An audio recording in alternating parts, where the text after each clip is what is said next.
Welcome back into episode 3 of the Talk Tennis to 'Em podcast. My name is Nate Walworth, and this is a Not Your Country Club production.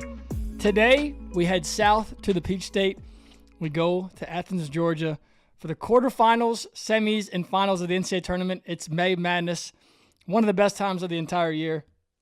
A lot of people, are probably focused on, what's going on in the clay court swing, but there's way more drama, way more stories, I feel like, and what's going on and what's transpired in this NCAA tournament.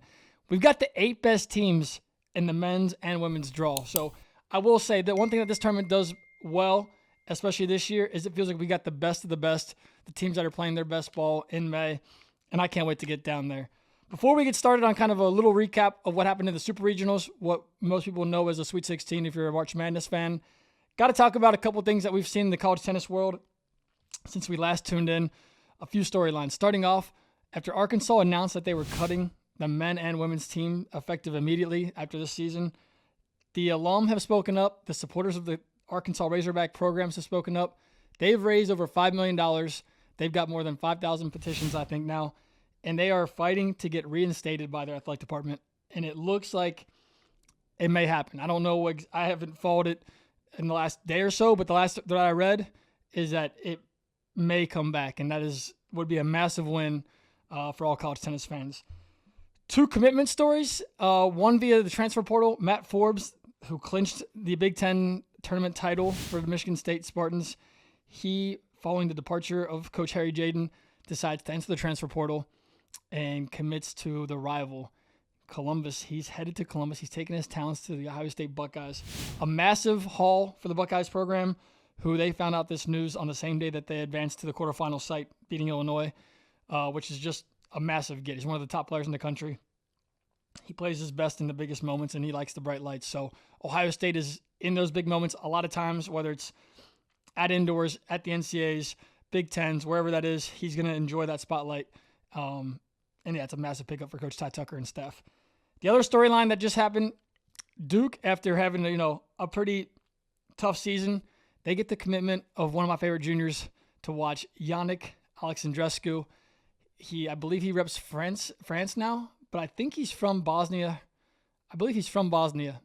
At least I was with his coach during the Orange Bowl. And I believe that's what I remember him saying. So what an awesome pickup. This guy's like a 13.4, 13.5 UTR. He's been as high as the number 2 on the ITF junior circuit. Just a huge personality, a guy that I'm sure you guys will enjoy watching. And he's going to, fit in. He's going to replace Pedro Rodinez, who I believe he's now a senior, so he'll replace him. So they'll have Cooper Williams for a final year, who I believe is now a junior, with Alexandrescu, and I hope they can get some other complementary players because that's a really fun player. Those are kind of your storylines around the college tennis world. Also on the pro circuit, kind of cool. Andy Murray has been hired by Jack Draper to coach the Great Britain's next biggest hope to win a slam during the grass court swing. So when Jack hopefully gets healthy, we'll have him back on tour. And then Rafa Hadar, who we've talked about on this show, what a story. He jumps in the top 100 2 months ago. He's top 30 now. He just took out Lerner Tien, I think 4-1 or 1-4. Might have those flipped back, but just a dominant performance. He's back-to-back quarterfinals of Masters 1000s on clay. He's on an absolute heater right now. So shout out to him, and he's got his UVA Who's to watch as they embark on another title run here. A quick recap. We didn't have a ton of big banger matchups, I would say, in the Sweet 16. There was not like the big drama that I'd kind of hoped for. It was a lot of straightforward wins across the board, but we did have a few matchups that had to be highlighted. And starting off, coming back from Columbus, we were driving back, and I was like, we got to scoot home because I got to catch into this Baylor-Pepperdine match. And I had a feeling that was going to be a huge showdown. Baylor put on a spectacle. They had over 1,000 fans for sure, it looked like. That whole place was packed out, and that place is one of the best venues in all of college tennis. So shout out to Coach Woodson and that staff and that whole program and all the fans that support that team. They showed out. They were loud. They had an awesome show to enjoy. It ends at the number 1 spot where you had Devin Badenhorst, one of the best players in college ball, against Ed Winter from Pepperdine. What a war that was. Badenhorst cramping up in that third set. They go to a third set breaker after Badenhorst had to just fight to hold on to his serve. He's dropping bombs. Guy throws haymakers like not many guys. I mean, he's dropping 125, 130. And so he seals it. Once they got to the breaker, you had a feeling that crowd was going to be able to pull him through. He takes out Ed Winter and drops to the floor. Pretty cool to see those guys. And Baylor Bears, who are a top program for now a long time, since I've been covering college ball, they haven't really had that success. So to have them going to our final site, pretty special. Pumped to see those guys as they've now peaked at the right times at indoors. They made a big run, and now they'll make the quarterfinal site for the first time in a long time. The other big matchup, Arizona Wildcats. They had a similar story. Best player coming through in the biggest moment. Jay Friend, who has been one of the, him and Colton Smith kind of spearheaded that entire program turnaround with what they've been able to do, and Coach Clancy Shields at the helm. They get to the final site for the first time in program history. Just a huge victory for that program to do it on their home courts.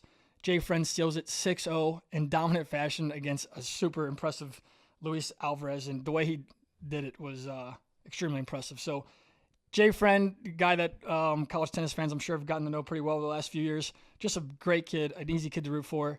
Definitely a guy that's going to have success on the Pro Tour when his college career finishes. But that's an awesome story. On the women's side, there was no actually there was one 4-3 clinch, and that was Pepperdine over OU in Norman, taking out the Oklahoma Sooners. A big clinch on court 2 because that Sooners team was pretty red hot. And Pepperdine, this is a team that we expected them to be kind of coming just on paper. They had players that could compete in every spot they had in the lineup. So those were kind of your 3 best matchups. I feel like the rest of them, especially the one we went to Columbus and watched Ohio State, that might have been their best outing of the outdoors season. I mean, to take out Illinois 4-3 at Big Tens in California 2 weeks prior, and then to flip those scorelines where the guys that had lost were either won or were leading. Aiden Kim, who had gotten tuned up pretty good by Gabriel DeBrew at the number 1 spot, he was leading 3-0 in that final set. He played the best that I've seen him play. Just dictating play from the baseline, going for his shots, playing into that crowd energy. A couple times he felt like he had some close calls go against him, and instead of kind of letting that, get him down, he was able to use that and get the crowd even more engaged and on his side. And those guys were not messing around. You had Nikita Fillon, who continues to come through, got another point on the board quickly, so it was a 2-0 lead after they took the doubles point. Nikita Fillon's one of the most rock-solid players in college ball, especially at the number 4 spot. It's a cheat code. Feels like he's a lock to take a point every time for the Buckeyes. And he comes off a Dubs court where him and Carpico feel like they're winning 97% of their matches, so he comes in with good momentum, brings that energy right to the singles court, and he keeps things rolling. They got 3 lefties on that Buckeyes lineup, and all 3 of them look good. Bernard got redemption on Hayden Jones, who he was 0-2 against this year. He gets redemption and clocks Hayden Jones. He looked impressive. Jack Anthrop is the one that ends up sealing this one against Kenta Miyoshi.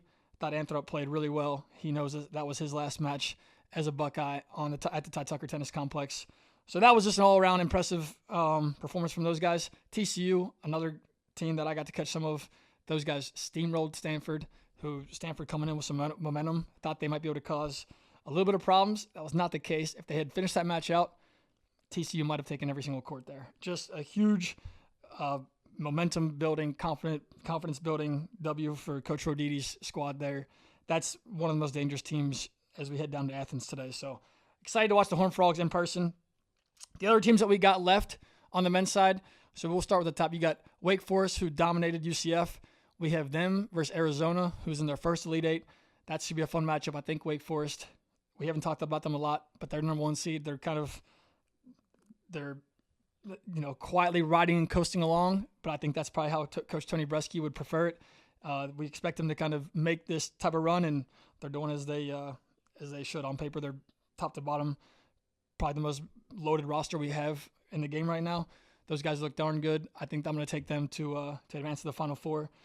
Then we got UVA versus Mississippi State in one. It's either my favorite or second favorite matchup in the quarterfinals.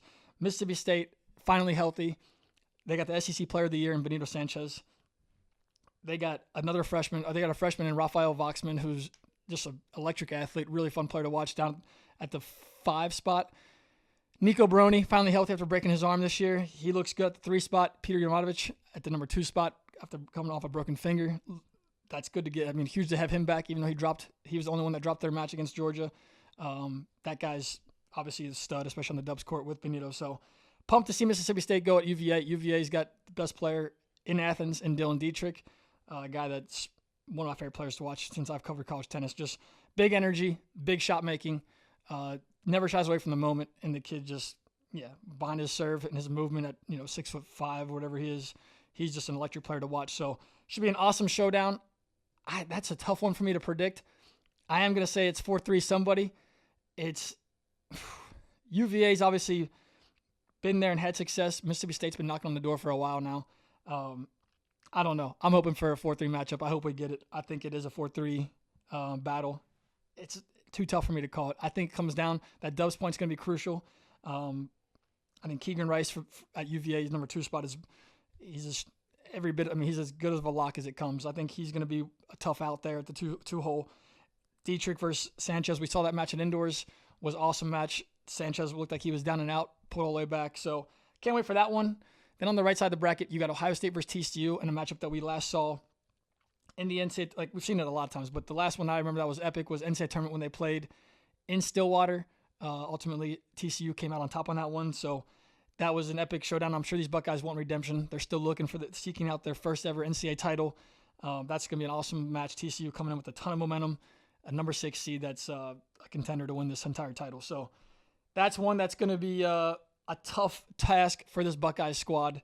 I think this TCU team they've just got studs across the board that are playing at their best tennis at the right time. So Oliver Bonding, what he did to Hudson Rivera in the 4-hole last week was probably the biggest stunner to me. I didn't know that he was, as a freshman, capable of putting that type of performance together, and he looked real comfortable doing it. Obviously, Cooper Westendike at the 3 spot has just been a steady force for those guys. Cosme De Ravel rolling, finally healthy, tuned up Rezeki 6'3", 6'0", which was just as much as we hyped up Rezeki, just ridiculous for him to go right through the guy, hit right through a guy like Rezeki. So Duncan Chan looking like fall form is coming back to him. And then at the bottom, you got Pascal and Pedrico, 2 of the most, it doesn't get much better than that, the 5 and 6 spots. So Ohio State's going to be up against it. TCU, it's going to be another, I think we get another 4-3 match there, maybe 4-2. Too tough for me to bet against the Frogs there. That team just looks like they got it going on at the right time. Roditi called this a rebuilding year when we talked to him in the fall at NCAAs, and it looks like that team and that program has fully rebuilt with these young guys coming around and finding their confidence, finding their flow, and they definitely found a little flow state. And then the bottom right portion of this bracket, you got Texas versus Baylor, battle of the Lone Star State. I think we've seen Texas take this matchup before. Tough for me to go against these Longhorns. I mean, Baylor Magic, I feel like it may have run its course. I just think this Texas Longhorns team is too good, too deep.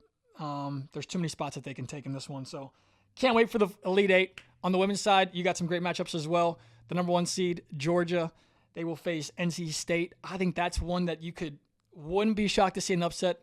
If we're going to call on any of these upsets, that's the one that you're looking for because it's a 1 versus 8. And this Wolfpack team is on fire. They took the ACC title, and they have not slowed down since. They feel like everybody's settled into their spots. Can't wait for that matchup on Friday. Bottom left, you got A&M versus UNC. Tar Heels looking to take out A&M as the 5 versus 4 seed. A&M's got the best player in the country. The girl that's been the best player start to finish this year, Luciana Perez, has not lost a match in the entire season. UNC's got the NCAA champion, though, and Reese Brantmeyer. That's kind of your headlines there. Reese Brantmeyer lost against Piper Charney of Michigan in the Sweet 16, so they're going to need her to play her best tennis and get back into playing her type of tennis because that's going to be an important point for these Tar Heels to advance to the Final Four. On the right side, you got on the Ohio State Buckeyes who came through against Pepperdine. Pepperdine just coming off a nice win against Oklahoma we talked about. Ohio State's got one of the most rock-solid top – we used to say top 2. Now I'm saying the top 3 with what they've been able to do with I'm gonna refrain from saying her name because I butchered it. Sissay – I can't even get it out. But anyway, they've got just rock-solid lineup across the top 3. Plus now Nishino looked good in her last matchup. So that's going to be an awesome one. Can Ohio State women get to the Final Four? It's a tall task against this Pepperdine team coming off a big-time win, rolling in with a lot of confidence. Then that bottom right part of the bracket, you've got LSU versus Auburn in the All-SEC matchup. Auburn's probably the best team on – it's tough to say. These may be the two best teams on paper. LSU has two girls in the top 250 WTA in Cadence Brace and Kayla Cross. Auburn top to bottom is just loaded. I think UTR-wise, they are the best team on paper. This Auburn team with Coach Jordan Szabo at the helm, he's in his second season. He's already built this program into a contender. So super impressive what he's been able to do in such a short time. Can't wait for that because LSU has obviously been knocking on the door, and they might have caught fire at the right time here as the season comes to a close. So it is kind of crazy. The season flew by. It feels like we just kind of got started. Feels like we were at indoors a few weeks ago, and that was already mid to late February. So it's pretty crazy. We have one more week left with this awesome season. I can't wait to get on to Athens. Practice day on Wednesday, little media day. They also have a College Hall of Fame induction ceremony before the finals on Sunday. Should be pretty cool. You got Isner, Kevin Anderson, and I believe Stevie Johnson are the three headliners to be inducted into the Hall of Fame. So obviously three guys that had amazing college careers and very successful pro careers. Should be an epic week down in Athens. So make sure you guys, this was a quick episode because the boys are packing up the car. We got a lot of stuff to load up in there before we make the trek down there. We got an 8-hour drive south, but more content to come this week. Appreciate you guys for tuning in to the show. Appreciate all your guys' feedback. Hopefully to see some of you guys down in Athens this week, and come say what up. Come chill with us and watch some tennis, and we'll have a little squad with us. So cheers, enjoy it. All the streams should be available on Cracked Rackets or ESPN Plus, I think, for the semis and finals. And don't forget to subscribe. Go find you some merch on NotYourCountryClub.site. And thanks again for listening.